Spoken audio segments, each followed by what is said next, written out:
Welcome back to the Heal with Gold show. This is Sunday, February 7th, and it's an early show, 4 p.m. So when you come in, say hello. Let me know that you are here. Let me know where you're tuning in from. If you are on Facebook or YouTube, hello, Marina. If you approve StreamYard, I'll be able to see your name. If you don't, it's just going to say Facebook user, and I'm not going to be able to relate to you by your name. So approve StreamYard and join us. I'm so excited to share with you Miss Swirl's story. She is somebody whom I know personally. I've met her. I've worked with her. We did some amazing photo shoots together, and I was able to really get to know her. I then interviewed her for my blog. Her story is live on my page, and I thought it was really important to bring her to you because Sarah, her name is Sarah. Sarah's story was one that it really blew me away. It was the first person that I spoke to that I saw that they could heal from anxiety and depression to the point that they didn't have to be medicated or feeling suicidal thoughts all the time, that they could improve their lives and really live a rich, productive, amazing life. Obviously, everybody has ups and downs, but her healing was, it blew me away because I didn't think that medically this was possible. And because of that, I wanted to bring her to you because the purpose of the show is giving hope. And when I spoke to her and understood her story, I felt that this story is one of the most hope catalysts from all the stories that I had interviewed before. So without further ado, and please everybody, I see that you're here, but if you don't say hello, I don't know who you are. But without further ado, here is Miss Swirl. How are you? Everyone. Hi, Miriam. Thank you for having me. Oh my God. Thank you for coming, for sharing your story. You are such a light. I remember, hi Sarah, I remember the first time that I met you, I was blown away. And I think that because at the point that I met you, I had interviewed so many people, I became attuned to the gold, what I call the gold, what I called people's light, people's healing, people's kindness. I felt that from you so strongly. And then we had the opportunity to do the interview. I was in Portugal at the time. You were in England at the time. And you blew me away. You blew me away with your story, with your resilience, with what you made with your life. And literally, when I was writing your blog, this is a story of so much hope. That this gives people hope because you went through that process, you went through that darkness, and then how you achieved what you achieved and became this artistic, soulful person, happy, productive. I was blown away. So, Sarah, I want you to lead us back to your childhood. I want us to talk about the Trichotillomania because a lot of people don't know about it.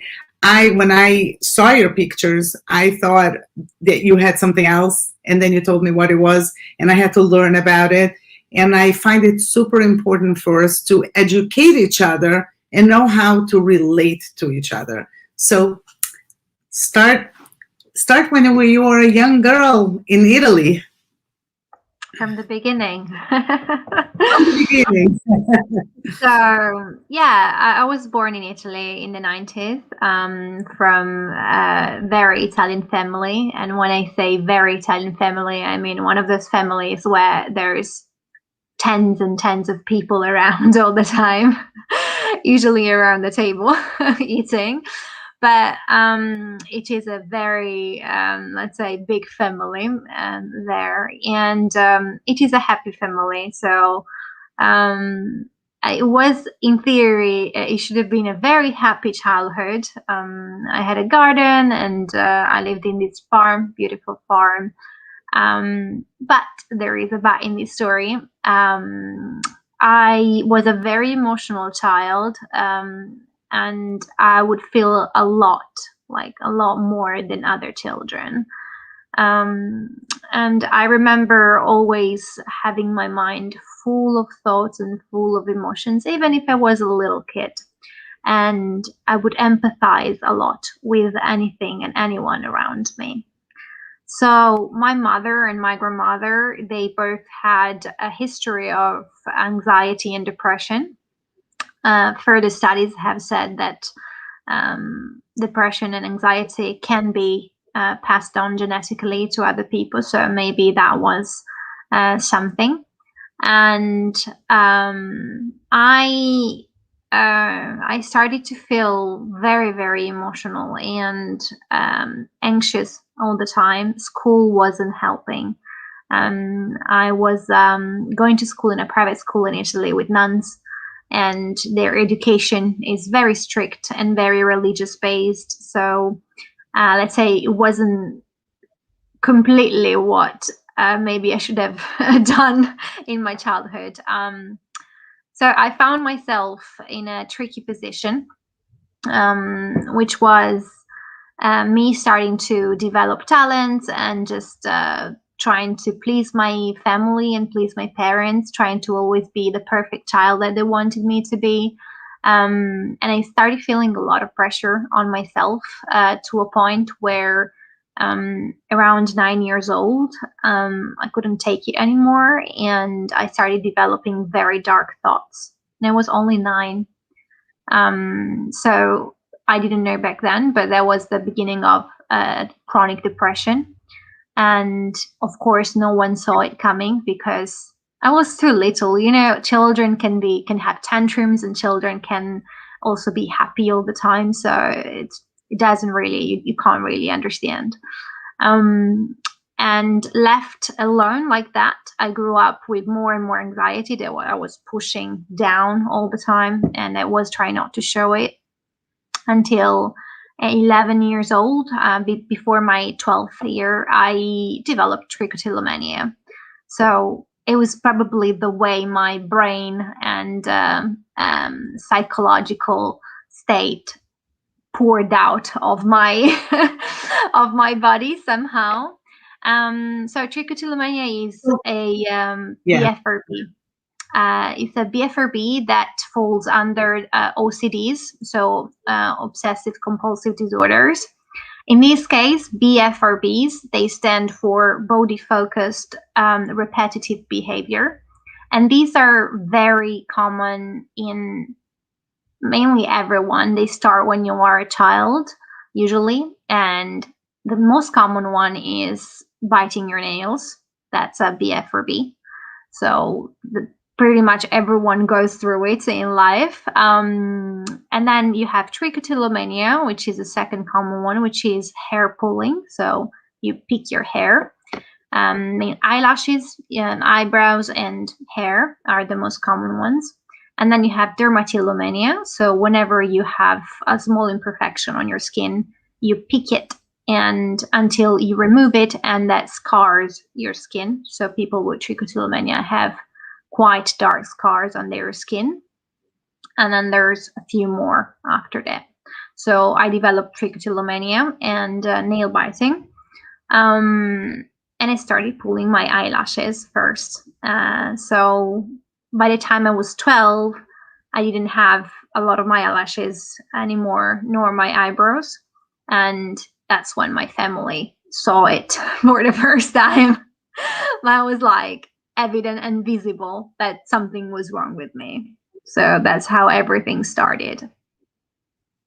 I tell the story of how you started picking your hair, because I remember you were taken to a doctor who was actually a relative. And okay, I don't want to say it. You tell the story.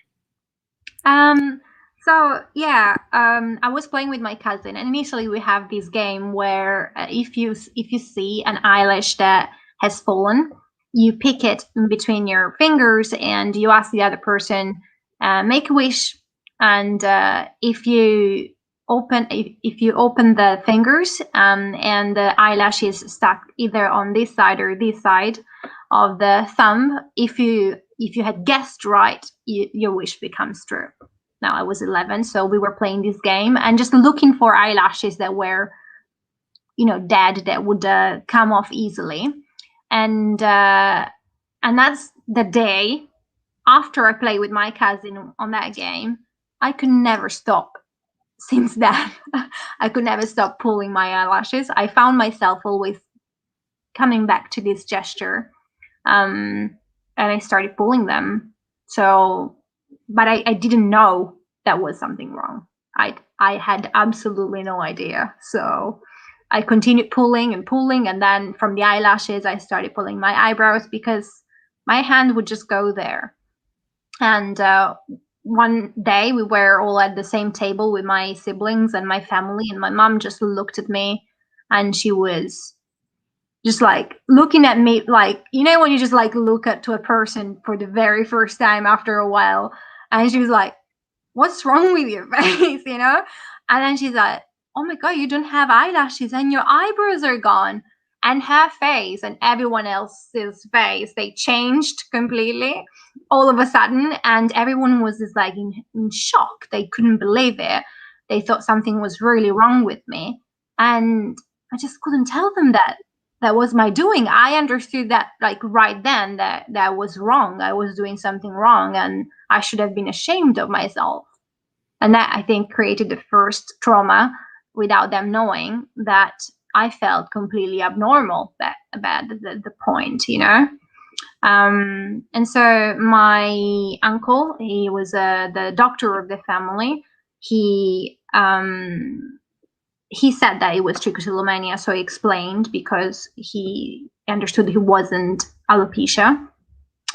And he said to my mother, of course, she will need a therapist. So my mother, they all found a psychiatrist, went there, and then it started. I think I've seen like, I don't know how many psychologists and psychiatrists and people in general, but before then, and these I always like to tell the story because I come from a very religious family.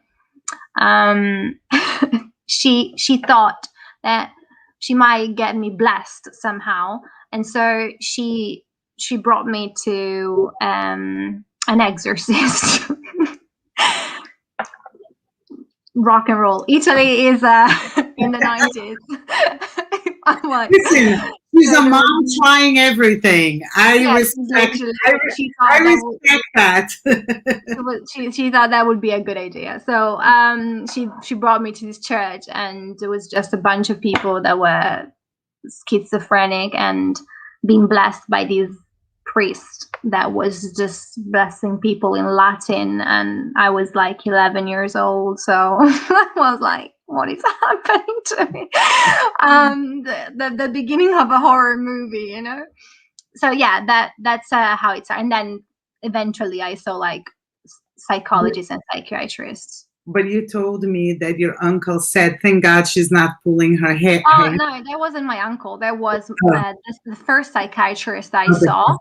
I went there and I had only pulled my eyelashes and my eyebrows, and he laughed with my parents, and he said, "Oh my God, that's we're actually lucky because she hasn't started pulling her hair." And that's just like, something happened in my brain. I was like, "Oh my God, is that pullable as well?" Thank you, because I had finished all the rest of the hair that I thought it was pullable. So he gave me such a great idea. So I started pulling my hair as well. And well, this is the result. And the hair is history, and the hair is history. And the hair is history, yes. Okay, I love the sense of humor. Okay, I want to go and skip a little bit, because you went to lots of therapists, and those were the therapists that your parents took you to.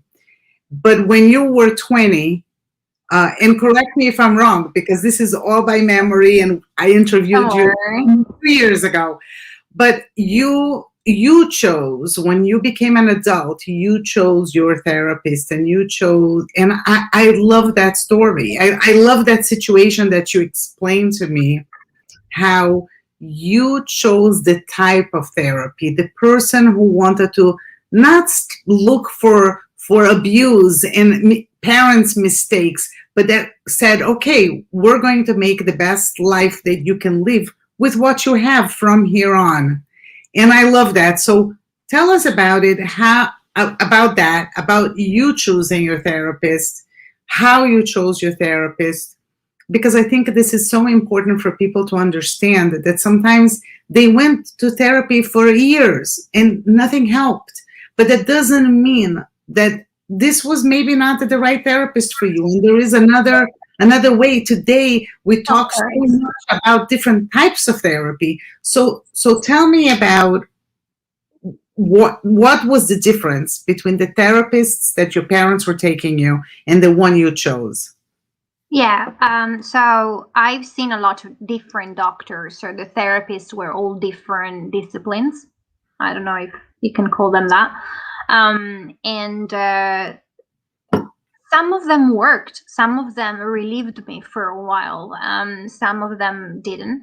But in the end, I think that they kept me somehow on the right path of survival, because depression was, trichotillomania is a symptom, but what it does to you is that it really eats you alive from within, because you feel ashamed of yourself and you feel guilty and you feel like you've let down the people you love so much, because it's you inflicting this pain on yourself. And so that was really, I think, the hard part, which was the one that all the therapists should have looked at, rather than just trying to let me stop with the symptom. But I think that the therapy that they used to do before, it was more like trying to mend what was visible, while trying to understand the traumas beneath.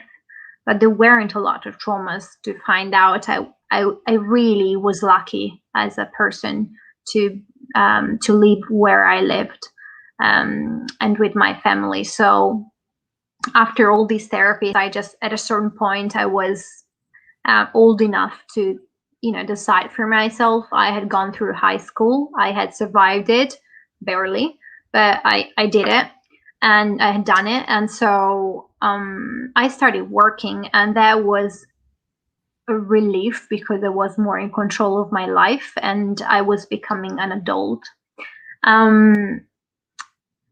Unfortunately, the working part didn't actually heal me. It was just like putting some medication on top of what was going on inside of me. I hadn't really worked on myself or done anything that could really help me in the future. So I found myself one day. I was in Germany with my boyfriend at the time, and we were with his parents and friends, etc. They were all speaking another language.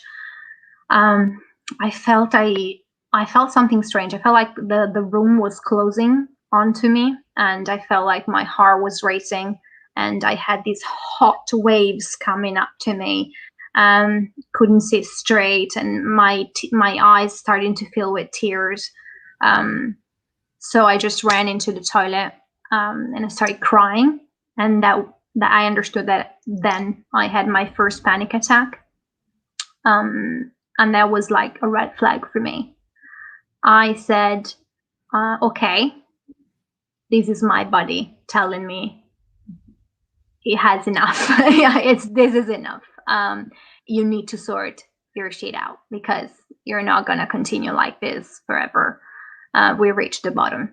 And so I ran away literally from Germany. So I left my boyfriend there and said, when you come back, you're going to have to move out of the house, and we're done.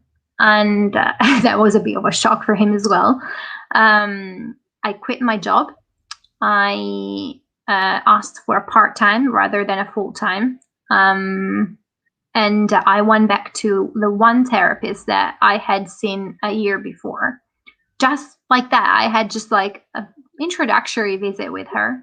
And the only thing I asked her back then was, I am okay. I feel fine. I feel great because I'm working, I'm doing the things I love, and I feel like I can do this. I can do this in life, but I still have tricho. And she said to me something that really hit me. And it was, I think that at this stage of your life, you should continue doing what you're doing unless you are ready to drop everything and feel pain that you've never felt before, because you're going to have to go backwards in time and explore all the things that hurt you and look forward to the future with me. And that's not going to be easy. And that's not going to let you live your life like you want to live. That's going to affect you. And that's going to affect your work and your friends and your family. So only come here if you think you're ready for that. Yeah, there is no way going around. You have to go through it. And I was like, okay, thanks. I'm not ready for that yet. Yeah. And I went away, and then I had my panic attack a year later. I went back to her and I said, I am ready. I'm ready for this. Whatever it takes. If I need to feel pain, I will feel pain. I sent a text to all my friends. I spoke with the closest one and said I was about to start doing this. I said that to my family, to the people I was working with. And I just slowed down. In my life, I slowed down. I said, guys, I have to slow down. I'm sorry, but I can't go on like that. If you really love me, you will support me in this, but I can't be the person you want me to be right now. I need to put myself first. And so I did. And I was 21 back then. Incredible. So this was still in Italy, right? Mm-hmm. Yeah. This was in Italy. So tell me, was she right that it was going to be very painful before it got better? It was very confusing because she was using CBT with me. So it was CBT, the type of therapy. So I was talking all the time and she wouldn't give me any answers. So it was just me trying to decipher my thoughts that were always very complex, and my emotions were very complex. But she really, little by little, she really directed me into trying to think about the things I wanted now in the present and in the short future, rather than just think ahead 10 years of my life and always feel the pressure of existence and where I needed to be or whomever I needed to be.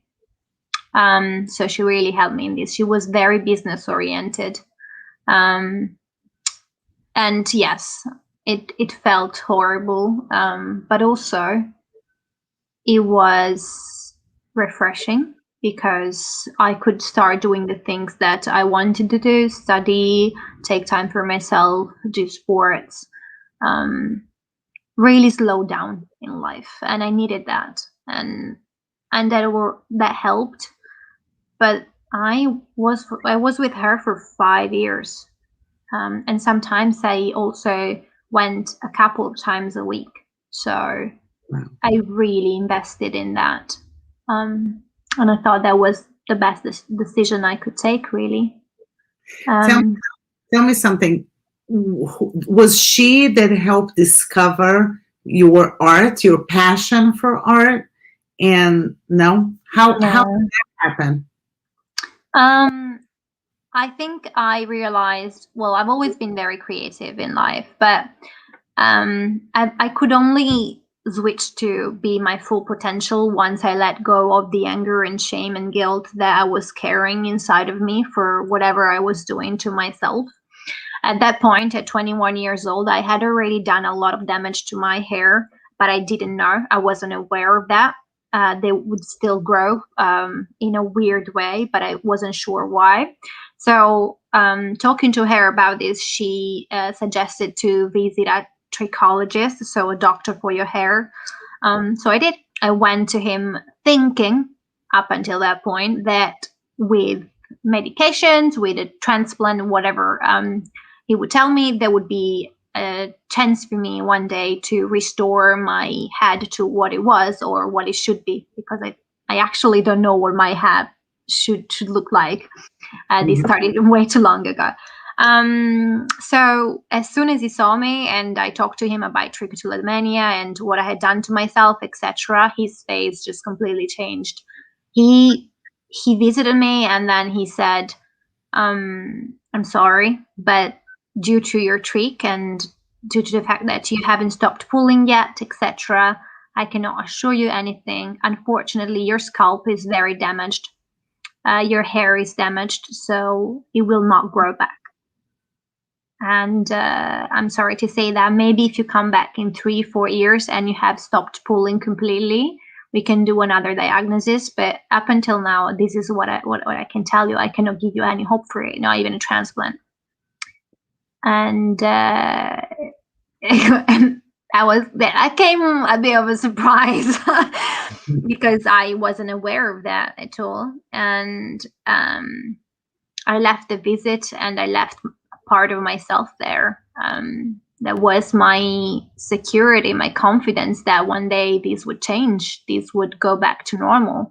That what I was fighting for with my therapist, etc. So it was like someone telling you, I'm sorry, your arm will not grow back, you know, you're not a lizard. And I had to face it. And that was tragic and dramatic for the first period. And then I realized it was the best thing that could have ever happened to me, because I got liberated from perfection and having to go back to something I could never be. And I stopped valuing my hair like it was something that was worth living for, and hair stopped having power over me. And I found out that you can get whatever you need from life without having hair. And my therapy changed as well. And instead of trying to stop the symptom, we started working on disconnecting the trichotillomania symptom and damage to my hair to the damage it was doing to my psychological mind and conscience. So tricho stopped affecting my emotions and my life. The symptom was there, but my depression started healing. And that was the point of everything, because I then kept having a symptom, but it wouldn't affect me at all. It was like having a tick, you know, but without the consequences, devastating consequences of shame and guilt and depression and hiding and all the rest that comes with it. So depression was gone. And that's the part of the story that I was blown away, because it was a turn of events that you changed your life, how things affected you, that was going on for years. And from that point on, you started seeing things from a different perspective, and things were affecting you in a different way. And you started your healing journey. I want everybody to know that when I met Miss Swirl, I asked her, do you know how beautiful you are? Because that's how I felt. And CL King here, he put a message, she's radiant. And that's exactly what I felt. She was in my house, and I felt her light, and I felt her beauty. And I was even embarrassed to say that. I didn't want her to think that I was coming on to her or something. I don't know. But I said, do you know how beautiful you are? And I've worked with many models in the fashion business, and I don't think I've ever said that to anyone. and tell the story about how you used to think you looked like a monster. And I couldn't see it. I couldn't even fathom how you could look in a mirror and see a monster when I see such beauty. But obviously that comes from inside. Tell about that. Tell when that changed. When was it that you looked in the mirror and you said, I'm pretty beautiful? Yeah, it's very complex. If you will let me go back to there, as something that maybe can help you see. But when I developed depression and trichotillomania, I started feeling guilty about what I was doing to myself and very ashamed. And therefore, whenever you're ashamed of something, first thing you want to do as a human being, you want to hide it. So hiding that part of myself was a big mistake. Big mistake, because I would constantly be in alert, trying not to disclose this information to anyone, and no one could ever talk to me about trichotillomania or my hair. No one could touch my face. I wasn't going in the sea with my friends to swim, because my face would just disappear because I was wearing makeup, etc. So I couldn't do a lot of things that I wanted to do. And every time I looked at myself in the mirror, there was something wrong that my brain was telling me. It would tell me, you're horrible, you're look at what you're doing to yourself. And my face was just a representation of what I was doing to myself. So the lack of lashes, every time I would pull a hair, there was literally something in my brain saying, you are a mistake. And I don't even know why you're leaving. Why would you leave if you do this to yourself, etc. So these dark thoughts, they evolved into suicidal thoughts.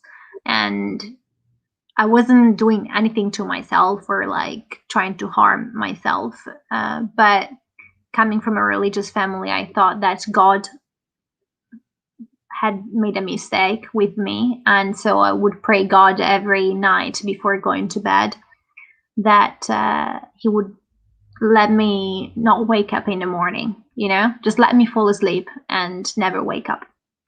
So that was my way of saying, I don't want to live in like this. And I tried to disguise myself under loads of makeup and wigs, and I have worn a bandana on my head for 10 years without ever letting anybody, not even my boyfriends, see my head ever. I would wake up at 5 a.m. in the morning to put makeup on so that the person next to me in bed would see me with something on, because my eyelashes were in there. And so I really felt there was something wrong with me and I wasn't beautiful. Even though people would tell me I was beautiful, I never believed it. Never believed it. And that's the point. With this in mind, without ever being able to see the beauty in me or outside or on my face, I believed I was a monster. So all the relationships that I had during those years were extremely, let's say, wrong. They went sideways all the time, because I would rely on other people's judgment of me and other people's love to feel something, to be able to feel beautiful. And that relying on other people's, as soon as they take it away, you feel you've lost your ground. And that makes you prone to develop addictions, because you don't know what to do with yourself. If someone is not loving you anymore, then you're not worth it. You're worthless. And so I started drinking and I started smoking cigarettes to be accepted, to be part of groups, etc. I was very, very young, very young, and I was addicted to alcohol, cigarettes, and sex. So That wasn't an easy teenagehood for me at all. I continued to do like I continued on this path for 13 years, I think. So quite a long time. I don't know. Literally, I don't know how I survived that. I have no idea.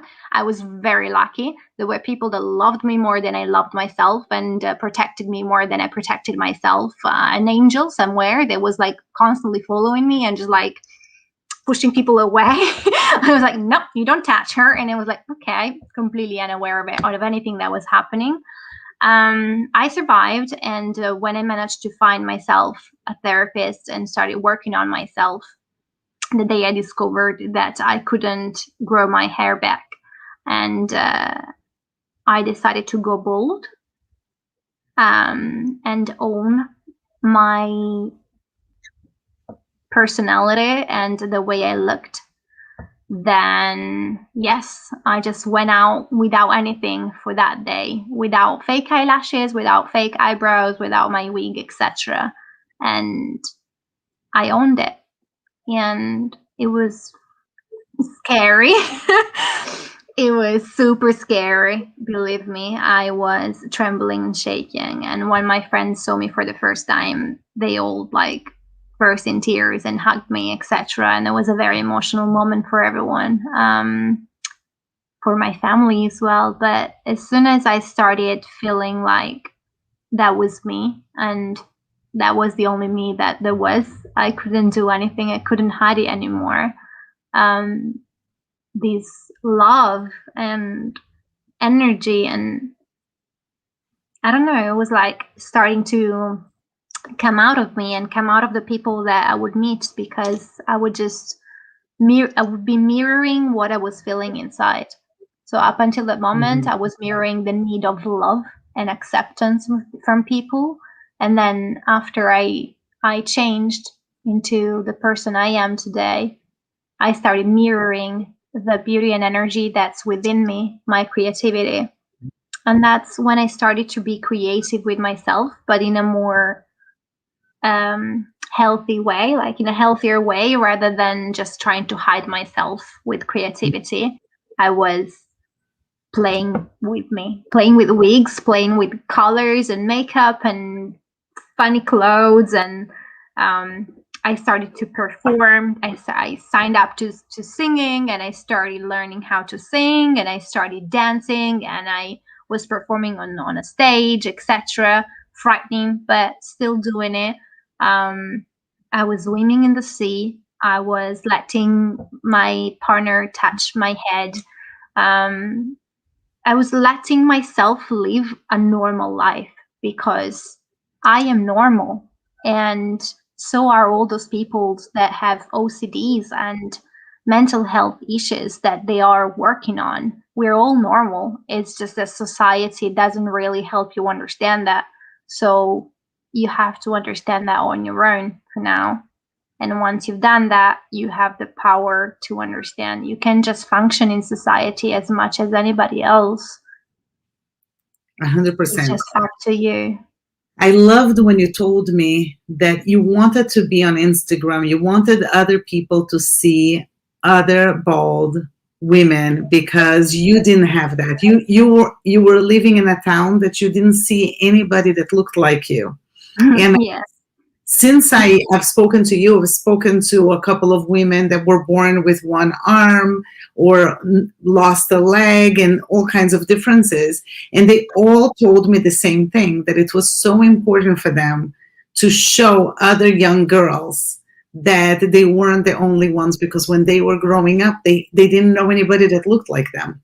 So tell me about that. And I want to go from here to the beautiful work that you do on Instagram and in art in general, your photography, your art, and what you are trying to do with your advocacy work. Yeah, so I started sharing my journey on Instagram, not my balding journey. I wasn't like sharing me being bald, but just sharing my life in general. And without being aware of it, I was creating a bit of a surprise and shock amongst the people that knew me. I didn't realize that actually posting pictures of myself changing wig and just like me being bald or makeup trips and takes, etc., would really affect people. But then I understood, man, these people have always seen me with a bandana on top and never knew what I had. And now all of a sudden they see me without hair, etc., and they must be shocked. But to me, I had already accepted myself that way. So that was my new normality. And I wasn't aware that people could be shocked. So when they started following me and saying like, oh my God, you're so beautiful, what happened, etc., and I started just to talk about trichotillomania and the things that, you know, I had discovered in my path, etc., and I found so many people that was suffering so much like I was before this, and they were struggling with themselves and they were struggling with their beauty even more because maybe they were in countries where, I don't know, they're not really accepting of diversity like you can be in the UK or Italy, for example. And I started sharing the journey, and I saw that something positive was happening out of it, and I said, oh my God, I need to jump on this wagon and just like do this so much that it reaches everyone. Because if I am helping just one person right now, can you imagine how many people out there can be helped, like, and they don't have to go through what I had to go through? If I can like help even like a single person in the world avoid the pain and suffering that I went through just because of my hair, and I have the power to do it, where do I sign? And that's how I started doing Instagram. And that led to me trying to become a model very late for modeling, because I started when I was 25. And I said to myself, well, I always wanted to do this, but I never had the gut to do it because I felt like I was a monster. So why would a monster be in front of the camera? So when I started, I said, okay, I want to try this, and I called a friend that was a photographer and asked him to take the first few pictures. My boyfriend back then, he was one of the unhealthy relationships, by the way, that I was still clinging on, and he said, why are you doing this? You're not a model and you'll never be. Bye-bye. And now I'm in London. Bitches. And I am a model. So thank you for that. I needed to hear that. I needed to hear that to understand that A, you weren't the right person for me, and B, I can be whatever I want to be at whomever I want to be. So I just worked for it, and I started modeling. I loved it. I loved the feeling of being in front of a camera and just being and representing a statement that beauty can come from everything and everywhere. It's just like within you, and you can communicate that through art and through photography. So I started modeling, and that was my statement, you know.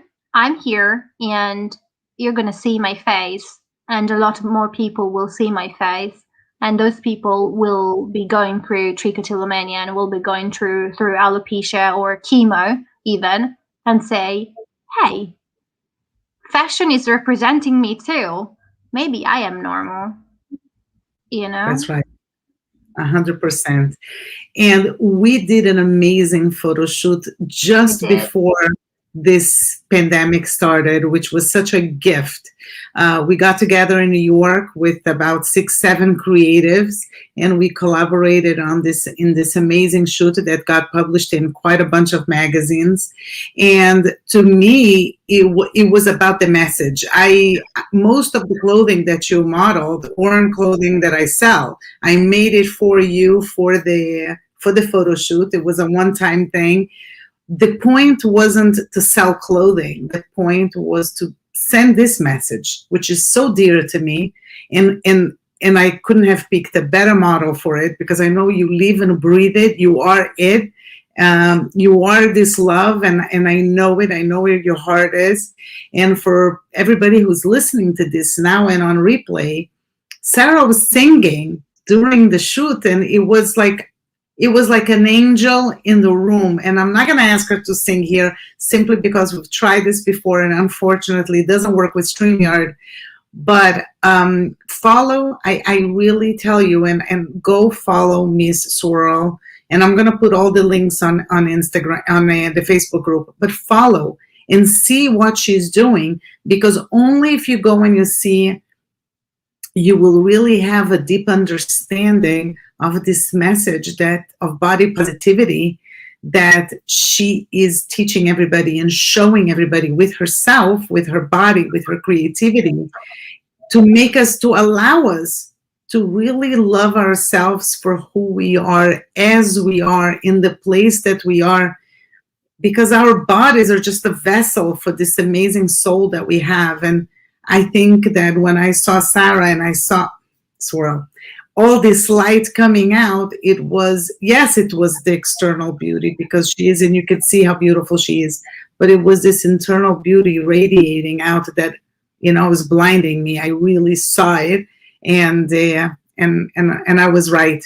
I want to ask anybody, if you have questions, to please put here, because Miss Swirl is very open.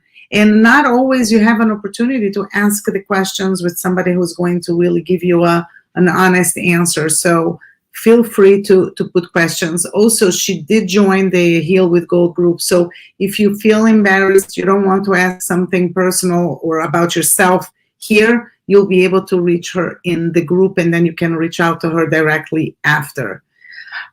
What's next? What's next for you? What's next for your mission? How are you handling the pandemic and the work that you do?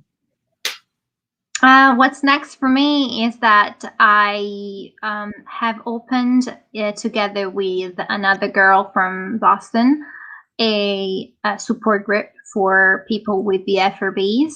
That is the only support group now in Italy.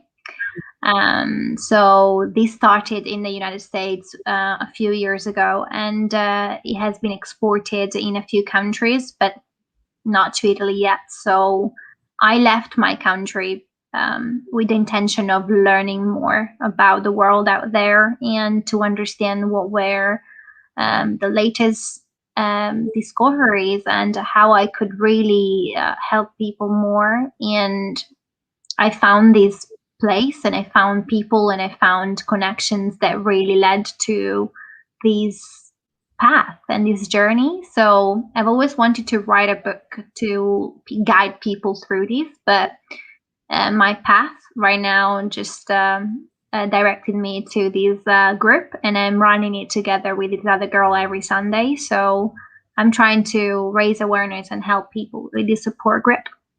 And that's the new project that was born out of the pandemic, let's say, because unfortunately, people inside their homes alone, or even worse, even worse when they have families around, if they have OCDs or things that they get triggered by, the pandemic is one of the biggest triggers ever seen in history. So I thought that starting this group right now was a good way of helping people inside their homes, rather than them having to go somewhere. And I started that. So hopefully the book will be something that will come out of it, and the experience and all the questions and all the insecurities and things that we face during these support groups. Maybe one day I will be able to share them, share some insight in a book to help other people out there. But that is the project I'm on right now, together with, of course, becoming the most famous model in the world.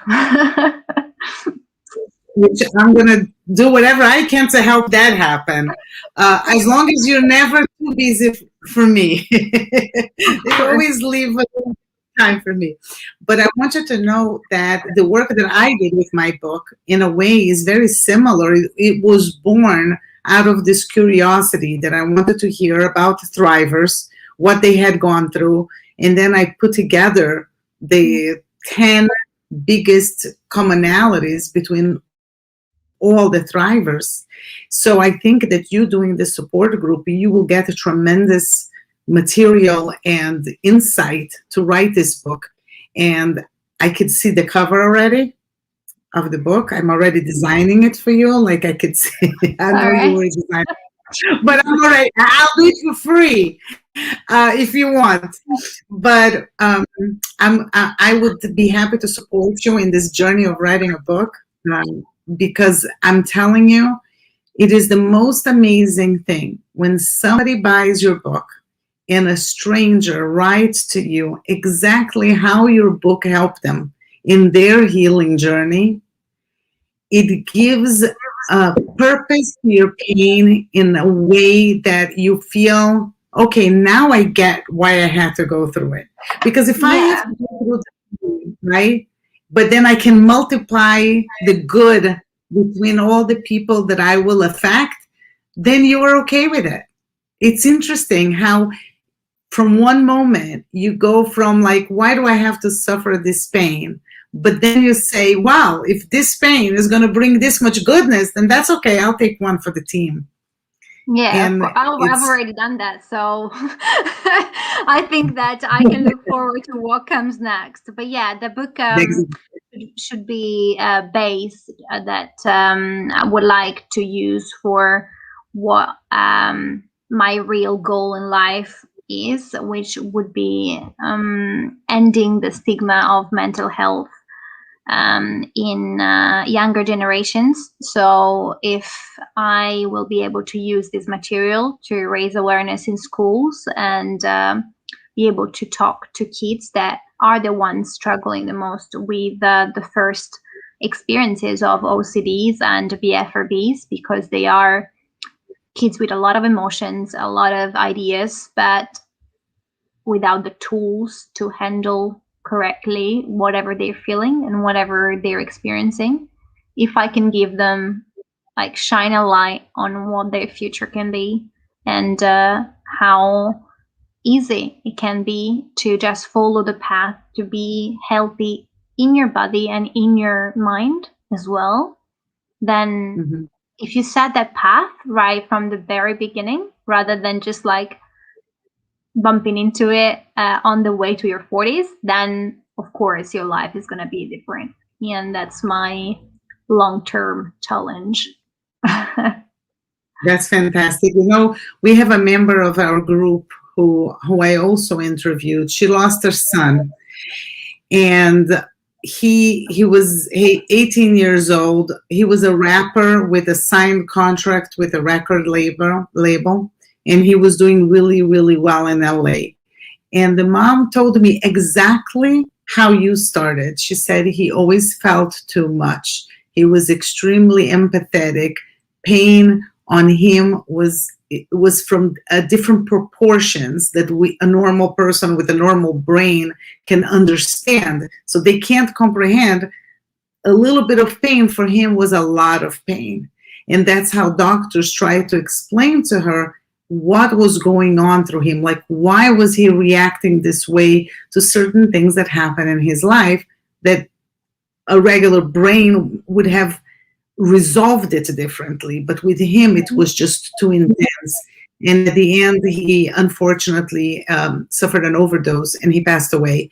And Judy also, and I should connect you with her, is really trying very hard to bring this awareness, because there is a lot of very sensitive children, and the adults in their lives don't know how to handle, because it's twofold. There is a need to explain to the kids that there is hope, that there is a way, that there is a time in their lives that they are going to make peace with who they are. but also there is an education that needs to be done to the parents and the teachers and the family members, so we know how to react to things like trick or drugs or any other escape from the Yeah. pain that they're feeling, right? So I guess Right. one of the reasons that I wanted to do this show is because here it's a place that we can educate the parents and the neighbors and the friends for us to Absolutely. understand, right? Yeah. I wanted to ask you if you have any parting thoughts before we leave, anything, any message that you want to share with those who are here with us live and those who will be with us on the replay.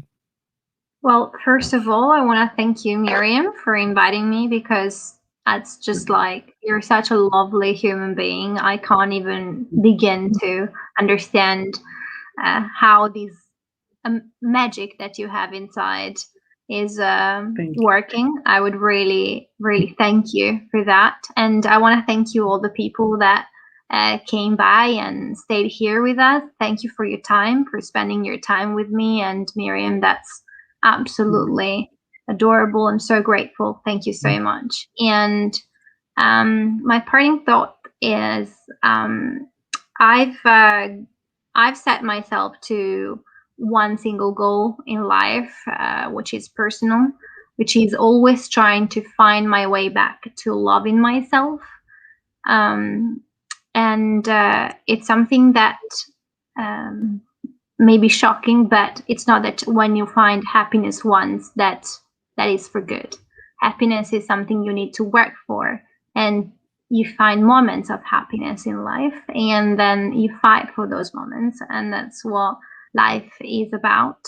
And if you think about happiness in life this way, you really understand that it's just a journey for everyone, no matter the age or where they find themselves at. So if right now you find yourself in a moment where you're on the same path to happiness, know that those moments are there and you can grab them, and you just have to work for them and be true to yourself.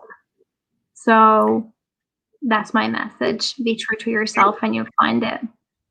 It's so true. And, you know, I always say that joy is a choice that you have to make anew every single morning. You have to wake up in the morning and choose it and live by the choice.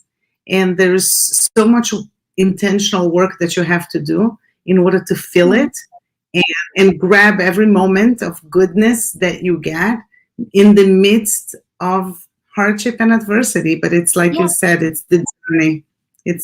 We're all in this. It's okay to struggle. It's okay to cry. It's okay to get depressed and just like ask why, etc. And you know, it's normal. It's just life. Thing is, don't give up on that. Just know that those are moments as much. Happiness have its moments. So just work on it. Work on normalizing pain and struggle, because that's just a normal moment of your life, but there are ways out of it. You just have to work for them and find them somehow. That's right.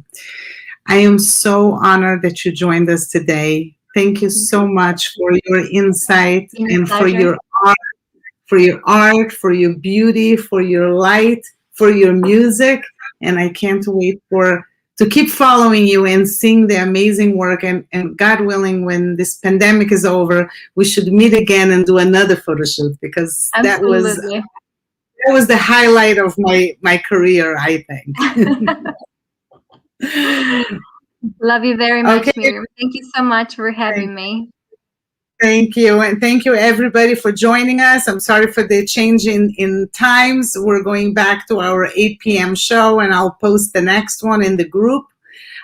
Please, if this information was inspirational to you, go to my personal page, go to YouTube, take the links and share with your friends. The point is not anything but to change somebody's life, to make somebody feel better, and to give somebody hope. So please share this information, and you don't know whose life you're going to be able to change just by taking this video and sending it out. And I love you all. Happy Sunday, and I'll see you next time.